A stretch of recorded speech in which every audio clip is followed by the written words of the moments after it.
Million के budget में बने स्क्विड गेम सीरीज आज हर किसी की जुबान और मोबाइल दोनों पर चल रही है।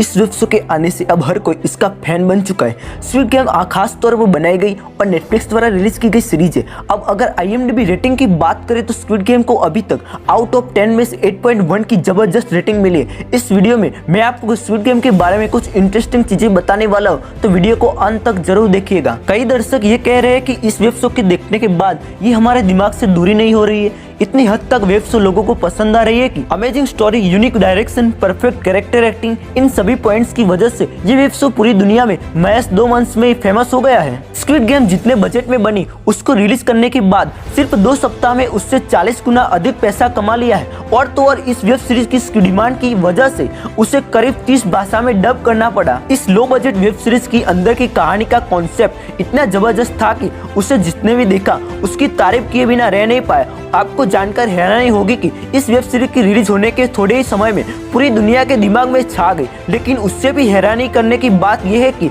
इस वेब शो की कहानी का साल 2009 में तैयार कर लिया गया था, लेकिन एक खास कारण की वजह से इस वेब सीरीज को दुनिया के सामने लाने के लिए करीब 12 साल का लंबा इंतजार करना पड़ा। दोस्तों, इस वेब सीरीज की कहानी बहुत ही खतरनाक गेम के ऊपर आधारित है, जिसमें कई लोग गेम का हिस्सा लेते हैं और अंत में उसकी जीत होती है, जो सबको मार कर लास्ट में बच जाता है। इस गेम में 456 लोग हिस्सा लेते हैं। इसके नियम और कानून बड़े अजीबोगरीब होते हैं। गेम का हिस्सा लेने वाले सभी 456 लोगों में से जो भी गेम को हारता है तो उनको हारने के बदले खतरनाक मौत मिलती है। ये वजह है कि इस वेब सीरीज में खतरनाक कॉन्सेप्ट की वजह से ये अचानक पूरी दुनिया में वायरल हो गई। दोस्तों, आपको जानकर हैरानी होगी कि स्क्विड गेम नामक का ये वेब सीरीज जो आज पूरी दुनिया के दिलो दिमाग पर राज कर रहा है, इस वेब सीरीज की कहानी को साल 2009 में तैयार कर लिया गया था। लेकिन जब राइटर ने अपनी कहानी को साउथ कोरिया के अलग अलग प्रोडक्शन कंपनी को दिखाया तो किसी को भी ये कहानी पसंद नहीं आई। साउथ कोरिया के लगभग सभी प्रोडक्शन हाउस ने ये बोलकर उसी कहानी को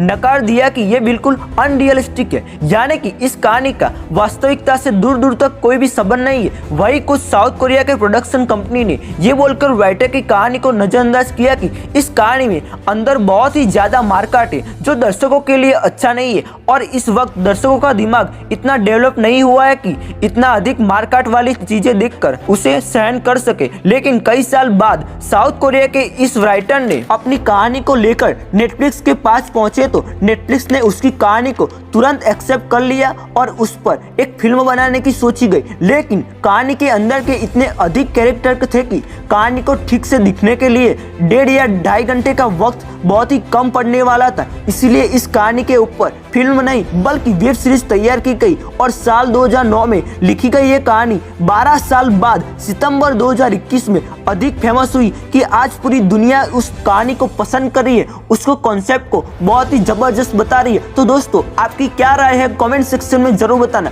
तब तक हमारे चैनल को सब्सक्राइब कर रखिए और वीडियो अच्छा लगा तो उसे लाइक कर दे।